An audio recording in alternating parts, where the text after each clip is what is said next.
जय श्री हरि, जय श्री लक्ष्मी माता। स्वागत है आप सभी का आपके अपने आध्यात्मिक और प्रेरणादायक चैनल वास्तु ज्ञान में।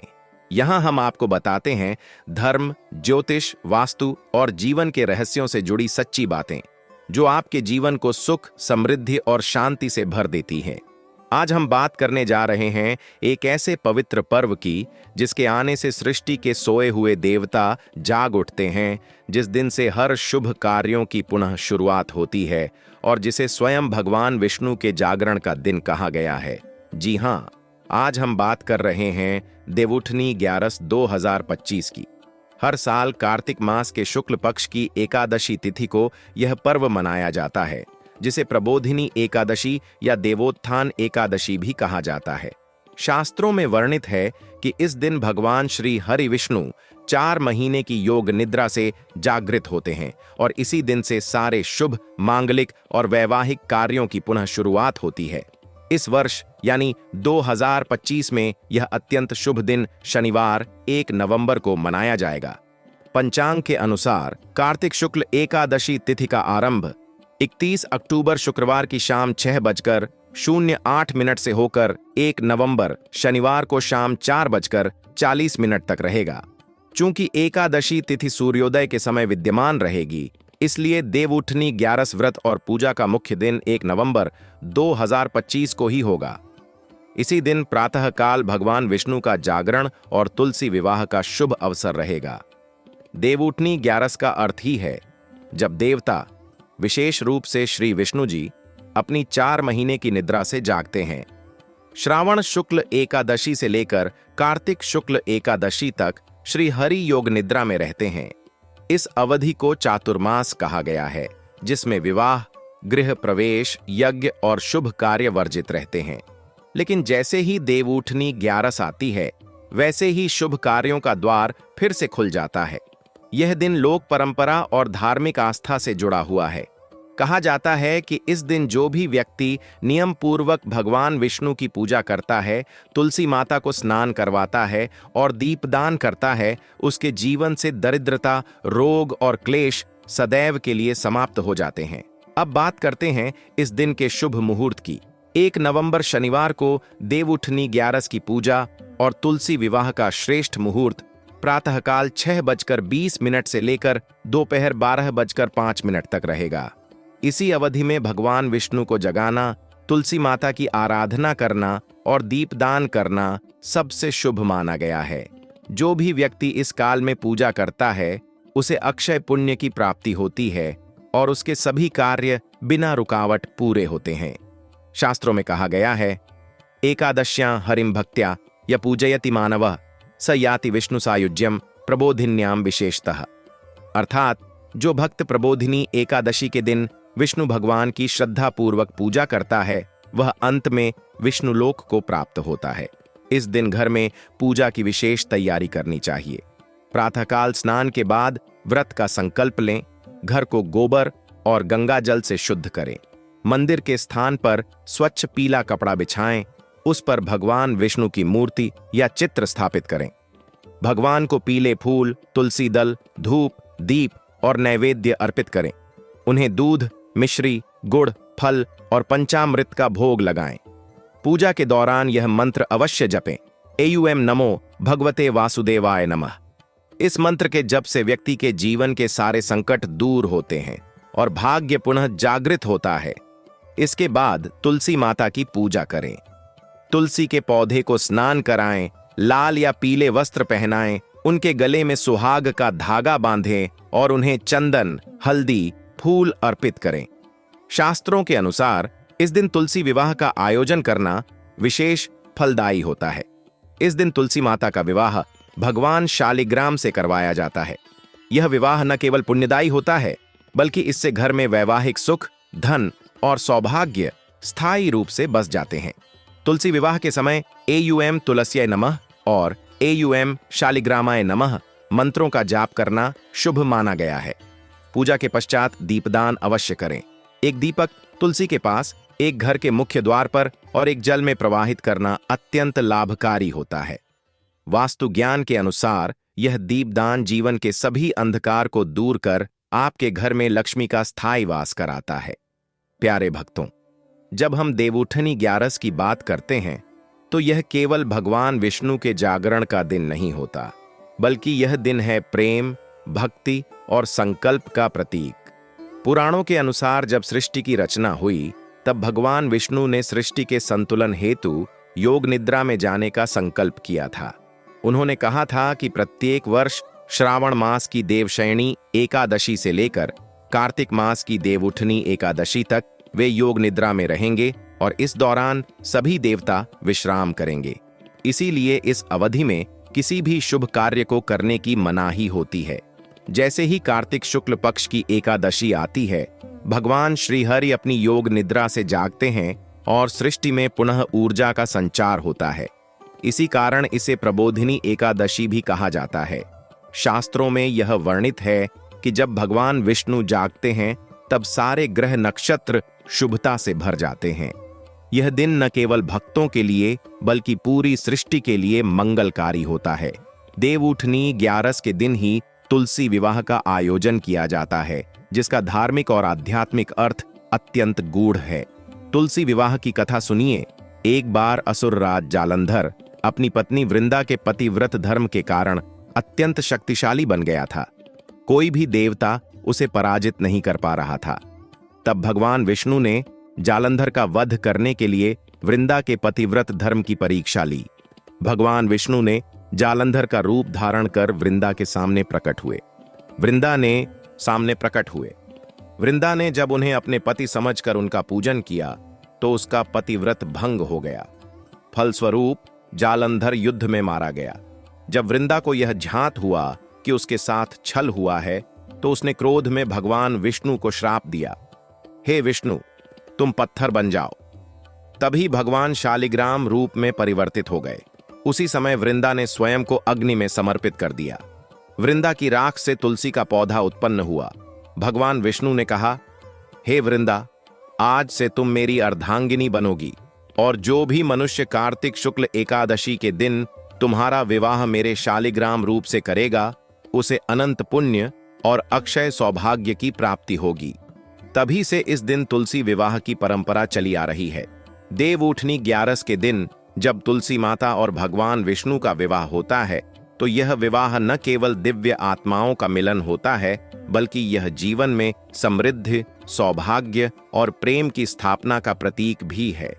इस दिन विवाह करवाने वाले भक्त के जीवन में कोई आर्थिक अभाव नहीं रहता।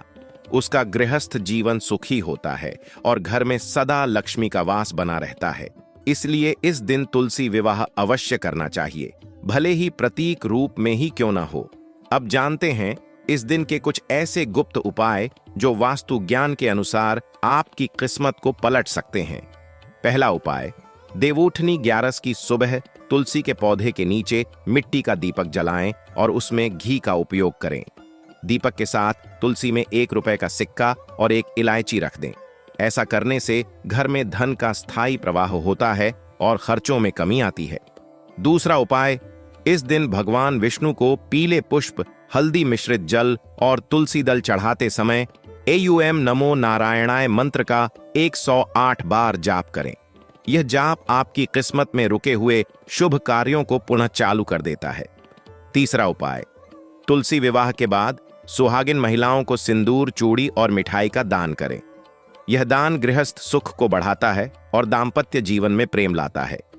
चौथा उपाय, रात को तुलसी के पास 5 दीपक जलाएं और यह प्रार्थना करें, हे तुलसी माता, हे श्री हरि, मेरे जीवन से अंधकार मिटा दो और ज्ञान, धन और शांति का प्रकाश फैलाओ। ऐसा करने से जीवन में हर दिशा से सुख आता है।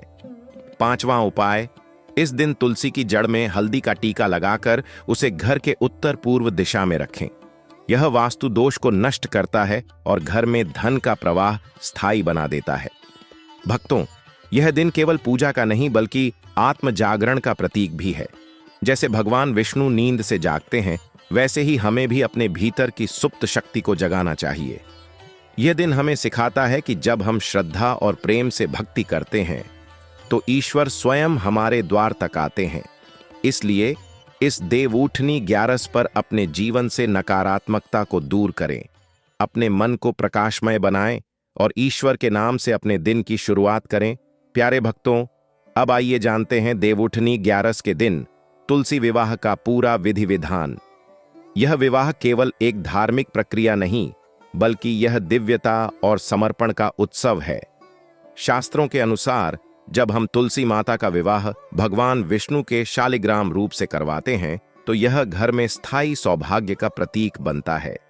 विवाह के लिए सबसे पहले तुलसी का पौधा और शालिग्राम को स्वच्छ स्थान पर रखें। तुलसी माता को लाल या पीले वस्त्र पहनाएं, उनके गले में लाल चुनरी या सुहाग का धागा बांधें और माथे पर हल्दी कुमकुम का टीका लगाएं। भगवान शालिग्राम को भी वस्त्र पहनाकर पीले फूलों से सजाएं। विवाह के समय तुलसी और शालिग्राम के बीच कपड़े से एक मंडप बनाएं। फिर जल से कलश भरें, उसमें आम या अशोक के पत्ते रखें और नारियल रख दें। अब दोनों के बीच हल्दी, चावल, फूल, सुपारी और दूर्वा रखें। फिर दीपक जलाकर भगवान गणेश का स्मरण करें और विवाह का संकल्प लें। विवाह के दौरान तुलसी माता के सामने यह मंत्र बोलें, एयूएम तुलस्याय नमः, एयूएम शालिग्रामाय नमः। इसके बाद तुलसी माता के गले में मौली या सूत का धागा बांधें और भगवान शालिग्राम पर हल्दी मिश्रित जल छिड़कें। अब तुलसी माता को सिंदूर अर्पित करें, मिठाई का भोग लगाएं और पुष्प वर्षा करें। विवाह पूर्ण होने के बाद आरती करें और सभी परिवारजन मिलकर जयकारा लगाएं, जय श्री हरि विष्णु भगवान की, जय तुलसी माता की। इस प्रकार तुलसी विवाह संपन्न होता है।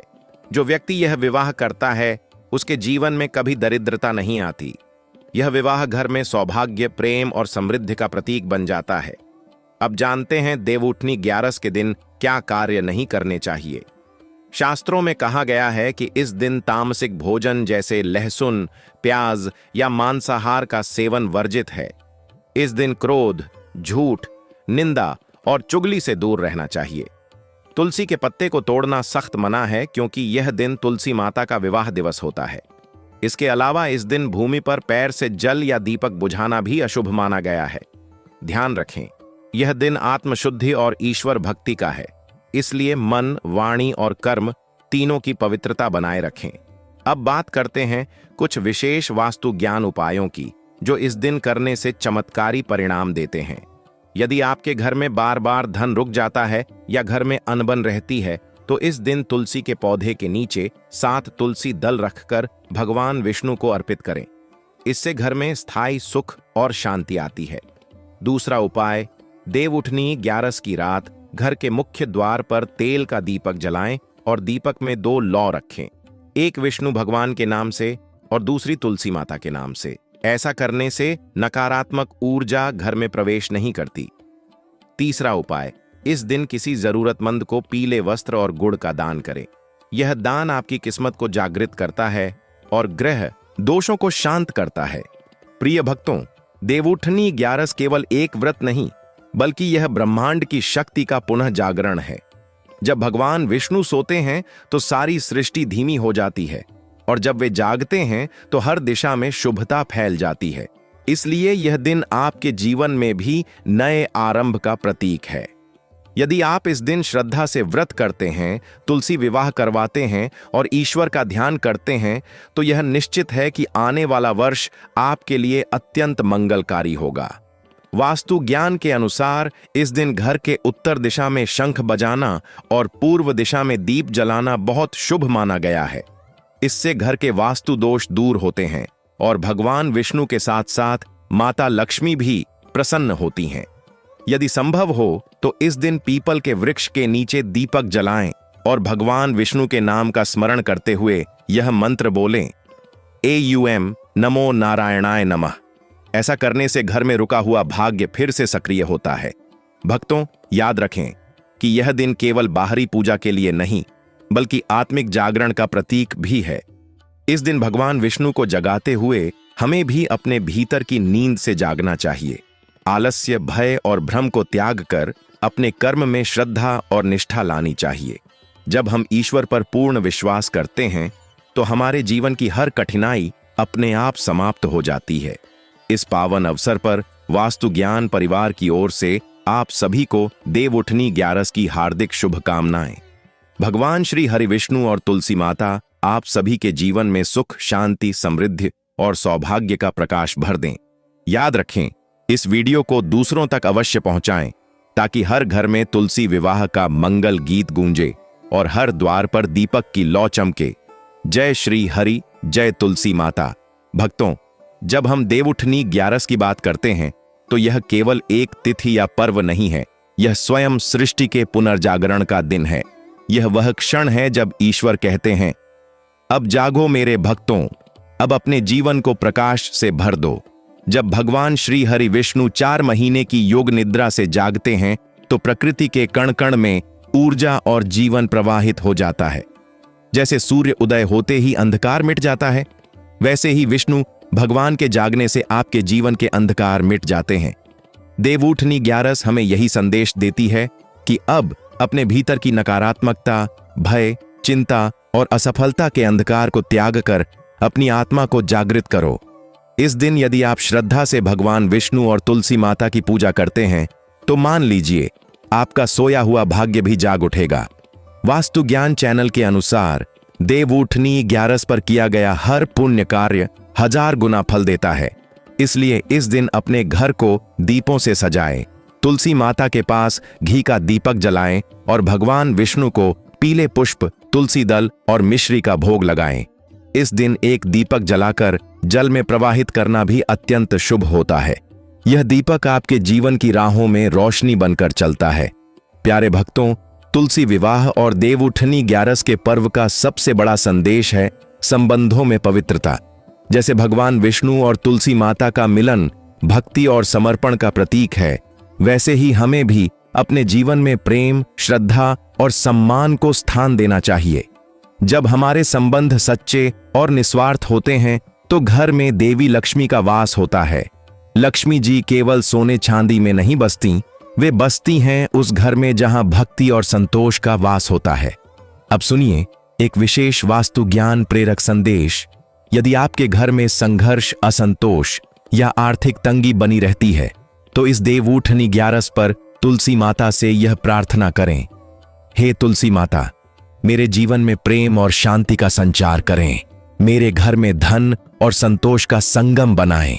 ऐसा करने से आप पाएंगे कि धीरे धीरे आपके जीवन की दिशाएं स्वयं आपके पक्ष में कार्य करने लगेंगी। क्योंकि जब हम सच्चे मन से आस्था रखते हैं तो ब्रह्मांड भी उसी भावना का उत्तर देता है। वास्तु ज्ञान के अनुभवी आचार्यों के अनुसार देवउठनी ग्यारस की रात यदि आप तुलसी माता के पास बैठकर भगवान विष्णु के नाम का जाप करते हैं, एयूएम नमो भगवते वासुदेवाय नमः, तो यह जाप न केवल आपके घर में सुख और समृद्धि लाता है बल्कि आपके मन को भी शांत करता है। यह मंत्र स्वयं में ऐसा दिव्य कंपन उत्पन्न करता है जो आपके जीवन की दिशा बदल देता है। इस रात यह मंत्र कम से कम 108 बार अवश्य जपें। भक्तों, इस दिन कोई भी गरीब, जरूरतमंद या भूखा व्यक्ति आपके द्वार पर आए तो उसे निराश न करें। देवउठनी ग्यारस के दिन अन्नदान का फल अक्षय होता है। शास्त्रों में कहा गया है, अन्नम ब्रह्म, अर्थात अन्न ही ईश्वर का रूप है। जो व्यक्ति इस दिन भूखों को अन्न देता है उसे स्वर्गलोक की प्राप्ति होती है और उसके घर में सदा अन्न व धन की वृद्धि बनी रहती है। इसलिए इस दिन अन्न, वस्त्र या धन का दान अवश्य करें। अब आती है बात इस वीडियो के सबसे पवित्र क्षण की, आशीर्वचन। हे भक्तों, भगवान विष्णु की कृपा से आपका घर सदा सुखी रहे, आपके जीवन में धन, संतोष और सौभाग्य की वर्षा हो। तुलसी माता आपके द्वार पर हमेशा हरियाली और शांति का प्रतीक बनकर खड़ी रहे। जो भी इस देवउठनी ग्यारस पर श्रद्धा से व्रत करेगा, तुलसी विवाह करेगा और दीपदान करेगा, उसके घर से कभी दरिद्रता नहीं जाएगी। और अब वास्तु ज्ञान परिवार की ओर से एक निवेदन, यदि आपको यह वीडियो ज्ञानवर्धक और शुभ लगा हो तो इसे अधिक से अधिक लोगों तक साझा करें ताकि हर घर में इस दिव्य पर्व की महिमा गूंजे। हमारे चैनल वास्तु ज्ञान को सब्सक्राइब करें ताकि आपको हर आने वाले व्रत, त्योहार और उपाय की सटीक और प्रामाणिक जानकारी समय पर मिलती रहे। घंटी के निशान को दबाना न भूलें, क्योंकि अगली वीडियो में हम बताएंगे कार्तिक पूर्णिमा के अद्भुत और